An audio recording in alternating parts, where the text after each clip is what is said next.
Hello दोस्तों, शाहिदा की पाठशाला में आपका एक बार फिर से बहुत बहुत स्वागत है। दोस्तों, हमने अपनी पिछली वीडियो में बताया था कि कैसे हमको आधारशिला क्रियान्वयन संदर्शिका के अनुसार काम करना है। उसकी क्या योजना थी, विस्तृत और संक्षिप्त, हमने दोनों तरह से बताई थी। और ये वादा भी किया था कि आपको प्रत्येक सप्ताह आधारशिला क्रियान्वयन पर आधारित आपको योजना मिलती रहेगी, जिसको हम लेकर आए हैं। आज इस पर चर्चा करेंगे, सप्ताह प्रथम पर। लेकिन इसके पहले अगर आप हमारे चैनल पर नए हैं तो प्लीज़ चैनल को सब्सक्राइब कर दें और लाइक शेयर कमेंट्स करना बिल्कुल ना भूलें। आइए देखते हैं, आपको प्रत्येक सप्ताह कार्य योजना मिलती रहेगी।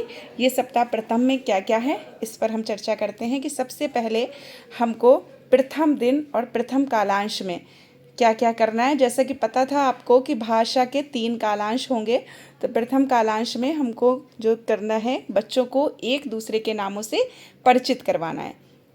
क्रिया के साथ परिचय देना है। तैयारी सामग्री क्या है, इसमें स्थानीय कविता या चार्ट पेपर। स्थानीय कविता का चयन पहले ही से कर लें। शिक्षक के लिए जो मेन बात है कि सभी बच्चों को गतिविधि में शामिल करें और बच्चों को अपनी भाषा में आपस में बातचीत करने के लिए भी प्रोत्साहित करें। सामाजिक एवं भावनात्मक जुड़ाव, कक्षा में सौहार्दपूर्ण वातावरण बनाने के लिए आप बच्चों के साथ कोई स्थानीय कविता या गीत पूरे हाव भाव के साथ गाएं। इसके लिए 5 से 7 मिनट दें। जैसे कि सामाजिक एवं भावनात्मक जुड़ाव में 20 से 25 मिनट का समय दिया गया है। इसके लिए आप ये पॉइंट आपको दिए गए हैं, चाहे तो आप इसका स्क्रीनशॉट लेकर अपना काम आसान कर सकते हैं। इस तरह से आपको शिक्षा डायरी भरने में भी बहुत मदद मिल सकती है। बच्चों के नाम एक चार्ट पेपर पर लिखते जाएं। उनके नामों को इतने बड़े बड़े अक्षरों में लिखें कि कक्षा में सभी जगहों से पढ़ा जा सके। और ये सुनिश्चित करें कि गतिविधि के अंत तक सभी बच्चों ने अपना नाम और एक नई क्रिया साझा कर ली हो। और बच्चों के नाम वाला चार्ट कक्षा में बच्चों की ऊंचाई के अनुसार ऐसी जगह चिपकाएं जिसको बच्चे आसानी से देख सकें। इसके अलावा आपको लेखन कार्य में 10 से 15 मिनट देने हैं। आप सभी बच्चों से अपनी पसंद का कोई भी चित्र बनाने को कह सकते हैं। चित्रों पर आपस में बातचीत करने के लिए प्रोत्साहित करें। इसके लिए 3 से 5 मिनट का समय पर्याप्त है। फिर किन्हीं 3-4 बच्चों से अपने चित्र सभी को दिखाने और उसके बारे में बताने को कहें। शिक्षण प्रक्रिया की समीक्षा भी हमको करनी है कि क्या सभी बच्चों ने इस प्रक्रिया में भाग लिया। अगर नहीं तो उन बच्चों की पहचान करें और अगले कालांश में उन्हें थोड़े और मौके दें, उन्हें प्रतिभाग करने के लिए प्रोत्साहित करें। ये हमारा पहला कालांश था। और द्वितीय कालांश में हमको क्या करना है, ये प्रथम सप्ताह की ही योजना है जो आपको पूरी मिलेगी। इसमें कि अलग अलग ध्वनियों की पहचान, जैसे कि जानवरों की आवाज़ को पहचानना। उसके लिए हमें जो सामग्री तैयार करनी है, कागज़ की एक गेंद हो, कार्यपुस्तिका, परिवेशी एवं परिचित जानवरों के नामों का चयन कर लें। बच्चों की कार्यपुस्तिका में कार्य करने के निर्देश उदाहरण सहित दें। बच्चों को आपस में मिलकर कार्य करने के मौके दें और प्रोत्साहित करें। ध्वनि जागरूकता करनी है। इसके लिए 20-25 मिनट का समय है कि कालांश की शुरुआत आप किसी छोटी कविता से करें। बच्चों को चलने फिरने उठने बैठने का भी मौका दें। इसके लिए 5 से 7 मिनट का समय। फिर आप सभी बच्चों को गोल घेरे में आराम से बिठा लें और सहज कर लें। और इस तरह की ये एक्टिविटी करें कि बच्चों को जानवर की आवाज़ निकालना हो, बाकी सभी बच्चे भी वो आवाज़ निकालेंगे ताकि सब लोग बोल सकें। क्लास में सबको आराम से गतिविधि करने का मौका मिल जाए। ध्यान दें कि आप जिन जानवरों के नामों का चयन करें वो परिवेशी हों या ऐसे हों जिनके बारे में बच्चे जानते हों। शुरुआत में आप 1-2 जानवरों की आवाज़ निकाल कर बता भी सकते हैं।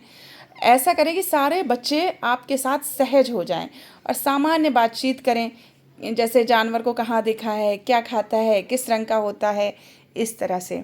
फिर इसमें जो लेखन कार्य करना है उसमें 10-15 मिनट का समय है कि सभी बच्चों से कार्यपुस्तिका के पाठ 1 पर कार्य करने को कहें। वीडियो ज़्यादा बड़ा ना हो, आप लोग इसका स्क्रीनशॉट ले सकते हैं। शिक्षण प्रक्रिया की समीक्षा भी देख लें। उसके बाद तीसरा जो कालांश है, सप्ताह 1 आप ये देख रहे हैं, दिवस प्रथम ही चल रहा है। प्रथम दिन 3 कालांश होना है भाषा के। बिग बुक से पठन करना है, जैसे शेर की गुफा। पहले ही से बिग बुक को कहानी को पहले से पढ़ लें, फिर सभी बच्चों को गतिविधि में शामिल करें। इसके लिए भी 40 मिनट का समय है। तीसरे कालांश में इसमें कुछ सवाल करना है कि जैसे आप बिग बुक में देख के बताएं कि क्या है कहानी का शीर्षक, क्या है, आपको यहाँ क्या क्या दिख रहा है, क्या लगता है कि इस कहानी में क्या होगा। इस तरह के सवाल बच्चों से करें। फिर शिक्षण प्रक्रिया की समीक्षा की जानी है कि क्या सभी बच्चों ने कहानी समझी। अगर नहीं तो उन बच्चों की पहचान करें। अगले दिन जब फिर से इस पर कार्य करें तो थोड़ा सा उन बच्चों पे ध्यान दें। ये सप्ताह 1 का प्रथम दिवस था। अब द्वितीय दिवस में हमको क्या करना है। द्वितीय दिवस के कालांश प्रथम में 40 मिनट का ये भी है, सारे पीरियड्स 40 मिनट के हैं। अपनी भाषा में अनुभव साझा करना है। ये मौखिक भाषा का है कि अपने परिवार के बारे में चर्चा करें। स्थानीय कविता, खुले एवं बंद छोर के प्रश्नों का चयन करना। शिक्षकों के लिए जो मुख्य बात है वो ये है कि अनुभव पर चर्चा के अपने उदाहरण को सरल रखें। बच्चों की बातों को ध्यान से सुनें। यदि कोई बच्चा नहीं बोल रहा तो उसको बोलने के लिए प्रेरित करें। फिर अनुभव पर चर्चा करना है। परिवार पर 20 से 25 मिनट का इसमें समय दें।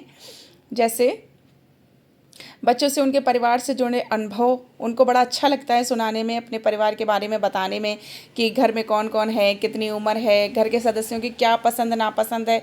इस तरह की बातचीत बच्चों के साथ करें। लेखन कार्य के लिए आपको 10 से 15 मिनट का टाइम देना है। जैसे सभी बच्चों से अपने परिवार के किसी भी सदस्य का चित्र बनाने के लिए कहें। चित्र आड़ी टेढ़ी रेखाओं को खींचकर बनाकर अपने मन की बातें बच्चे अभिव्यक्त कर पाएंगे। फिर साथी को दिखाएं, उस पर थोड़ी बातचीत करें। घूम घूम कर आपस में उनकी बातचीत को आप सुन सकते हैं। कैसा बनाया उनकी प्रशंसा करें। उनको चित्रों को दीवार में चिपका दें तो उससे बच्चे प्रसन्न हो जाते हैं। शिक्षण प्रक्रिया की फिर समीक्षा करनी है कि क्या बच्चों ने भाग लिया, नहीं तो आपको किस तरह से उनकी पहचान करके उनको अधिक मौके देने का प्रयास करें।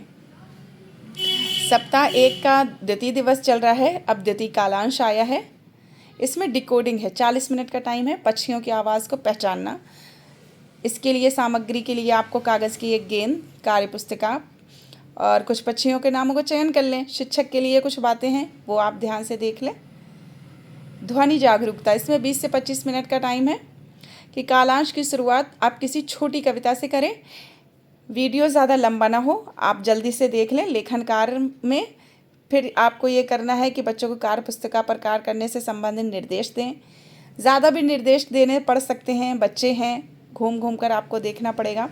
शिक्षण प्रक्रिया की फिर समीक्षा करें। तृतीय कालांश में आपको करना है पठन, 40 मिनट का है। बिग बुक से पठन कर सकते हैं। कुछ बातें दोहराने वाली भी होती हैं कि पिछली बातों की चर्चा करें। शिक्षण प्रक्रिया की समीक्षा करें। अपनी भाषा में अनुभव साझा करना। सप्ताह प्रथम का तीसरा दिन कालांश प्रथम मौखिक भाषा का है। तैयारी और सामग्री में स्थानीय कविता बच्चों को बहुत पसंद होती है, इसलिए पहली शुरुआत जो है वो स्थानीय कविता से करें। अनुभव पर चर्चा करें। लेखन कार्य में फिर 10 से 15 मिनट दें। शिक्षण प्रक्रिया की समीक्षा। तीसरे दिन का जो दूसरा कालांश है उसमें वाहनों की आवाज़ को पहचानना, डिकोडिंग है। दूसरे कालांश में ध्वनि जागरूकता इससे पैदा होगी। इसके लिए आप 20 से 25 मिनट का टाइम दें। आप किसी छोटी कविता से करें शुरुआत इसकी कि चलने फिरने उठने बैठने का मौका दें 5 से 7 मिनट, ताकि बच्चे सहज हो जाएं। फिर इस तरह से सभी बच्चे प्रतिक्रिया करें। लेखन कार्य में 10 से 15 मिनट का समय है कि जैसे पूछें कि उनसे कार्य करने को कहें, दिखाएं। जब कार्य पुस्तिका पर कार्य करें तो कक्षा में घूम घूम कर उनके कार्यों का अवलोकन करें। तीसरे कालांश में पठन करना है बिग बुक से। शेर की गुफा कहानी है, उसको पढ़ने को बच्चे को कहें और उनसे चर्चा करें, प्रश्न पूछें कहानी के बारे में। शिक्षण प्रक्रिया की समीक्षा करें। अब दिवस चौथा आया, उसमें आपको मौखिक भाषा में क्या क्या अच्छा लगता है ये गतिविधि करा दें। बच्चों को अपनी भाषा में अपनी बात कहने के भरपूर मौके दें। सामाजिक एवं भावनात्मक जुड़ाव ऐसे पैदा होगा कि जैसे कुछ सवाल है, मनपसंद खाने की चीज़ का नाम, कब कब और कहाँ खाते हैं, कौन बनाता है, किसके साथ मिलकर खाते हैं। इस तरह के सवालों से बच्चे सामाजिक रूप से एवं भावनात्मक रूप से पूरी कक्षा के साथ जुड़ेंगे और आपके साथ सहज होंगे। लेखन कार्य करना है, फिर शिक्षण प्रक्रिया की समीक्षा करनी है। द्वितीय कालांश में विभिन्न आवाज़ों को पहचानना है। ध्वनि जागरूकता, लेखन कार्य करना है, शिक्षण प्रक्रिया की समीक्षा। साझा पठन एवं पढ़ने का अभिनय करना है। दिवस 4 कालांश तृतीय, शेर की गुफा पढ़ाना है। सभी बच्चों को गोल घेरे में आराम से बिठाएं, सहज करें, पिछले दिन की चर्चा करें, कुछ प्रश्नों को दोहराएं। कक्षा के 5-6 बच्चों को बुलाकर बिग बुक पढ़ने को कहें। सही पढ़ना नहीं है तो बल्कि प्रिंट को समझाना, किताब को सही तरह से पलटना, बाएं से दाएं पढ़ने की नकल करना, ये सब कार्य करना होगा। शिक्षण प्रक्रिया की समीक्षा करें कि ये सभी बच्चे साझा पठन में हिस्सा ले रहे हैं या नहीं, उनकी पहचान करें, उनसे अलग से बात करें। अब आया सप्ताह पहला का 5वां दिवस। इसका जो पहला कालांश है उसमें खेल है जो मैं कहूँ। स्थानीय कहानी है, कहानी का चयन तो पहले ही से करना है। कालांश की शुरुआत आप किसी छोटी कहानी से करें। इसके लिए 5 से 7 मिनट का समय दें। फिर गोल घेरे में आराम से खड़ा करें और सहज करें। फिर बच्चों को बताएं कि आज हम जो मैं कहूँ खेल खेलेंगे। उसके अनुसार निर्देश दें कि अपने स्थान पर खड़े रहना है, फिर ताली बजाना है। बच्चों को ऐसा करने के लिए थोड़ा टाइम दें। कुछ समय बाद आप बोलें कि जब मैं बोलूँ तो अपनी जगह पर धीरे से कूदना है। इस तरह से नए नए निर्देश जोड़ें और उनको प्रतिक्रिया करने दें। लेखन कार्य करवाना है। 10 से 15 मिनट की कोई भी चित्र बनाएं और अपने साथी से उस पर बातचीत करें। शिक्षण प्रक्रिया की समीक्षा करनी है।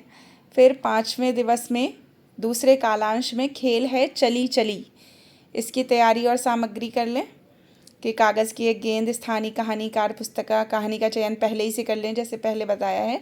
20 से 25 मिनट तक ध्वनि जागरूकता करना है। लेखन कार्य करना है। शिक्षण प्रक्रिया की समीक्षा, शब्दों को आकृति के रूप में पढ़ना है। तीसरे कालांश में सप्ताह का 5वां दिन है। गतिविधि है मेरा नाम। सभी बच्चों को गतिविधि में हिस्सा लेने का मौका दें। सभी बच्चों को अपना नाम पहचानने के लिए प्रोत्साहित करें। जैसे आप एक एक कर सभी बच्चों को नाम बुलाएं और उन्हें खाने में क्या पसंद है, किसी ऐसी चीज़ का नाम बोलने को कहें, क्यों पसंद है, उन्हें ये भी बताने को कहें। इस दौरान आप बच्चों को उनका नाम बोर्ड पर लिखें, उनके पसंदीदा खाने के नाम का चित्र बनाएं। इस तरह की ये आपको गतिविधि करनी है। इससे पठन अभ्यास भी बढ़ेगा। शिक्षण प्रक्रिया की समीक्षा। 6वें दिन कालांश प्रथम में जो खेल है वो है बात सुनो भाई बात सुनो। तैयारी और सामग्री इसकी कर लें। कहानी का चयन पहले से कर लें। बच्चों को बताएं कि आज हम बात सुनो भाई बात सुनो खेल खेलेंगे। इसमें निर्देश दें कि किस तरह से खेल खेलना है। मिलजुल कर एक गोला बनाओ। फिर बच्चों को ऐसा करने के लिए थोड़ा समय दें। फिर दाएं से बाएं चलना, बाएं से दाएं चलना, कूदना इत्यादि निर्देश दिए जा सकते हैं। सभी बच्चों से अपनी पसंद के किसी फूल का चित्र बनाने को कहें। फिर उस पर बातचीत करने को कहें। अपनी समीक्षा करें। द्वितीय कालांश में खेल है सुनो सुनो अब ये बताओ। तैयारी और सामग्री इसकी पहले ही से कर लें। ध्वनि जागरूकता पे 20-25 मिनट देना है। बच्चों को बताएं कि किसी एक को एक गेंद देंगे और ताली बजाएंगे। जब तक ताली बजती रहेगी तब तक बच्चे गेंद को अगले बच्चे की ओर बढ़ाते रहेंगे, और जब ताली बजाना बंद करेंगे ना तो उस समय गेंद जिस बच्चे के हाथ में होगी तो उसे आप बोलेंगे सुनो सुनो अब ये बताओ चींची चींची कौन है करता। बच्चे बोलेंगे चींची चींची चिड़िया करती। इसी तरह से आपको गतिविधि करानी है। शिक्षण प्रक्रिया की समीक्षा करते रहना है। कालांश तृतीय में मेरा नाम गतिविधि जो है वो है मेरा नाम। इसकी तैयारी कर लें। इसके लिए आपको ज़मीन पर उन कागज़ की स्ट्रिप को फैला दें जिन पर बच्चों के नाम लिखे हैं। फिर आप सभी बच्चों को नाम बुलाएं और उन्हें नाम वाली स्ट्रिप को ढूंढने को कहें। साथ ही अपने किसी दोस्त को नाम बताने को कहें। इस दौरान सभी बच्चों को एक दूसरे की बात सुनने के लिए बोलें। इस स्ट्रिप को ढूंढने में बच्चों को अगर अपने नाम की परेशानी हो रही है तो उनकी सहायता करें। उनके साथ अपनी जगह पर बैठने को कहें। अपनी कॉपी में बनाने को कहें। स्ट्रिप से देखकर अपना नाम भी लिखने को कहें।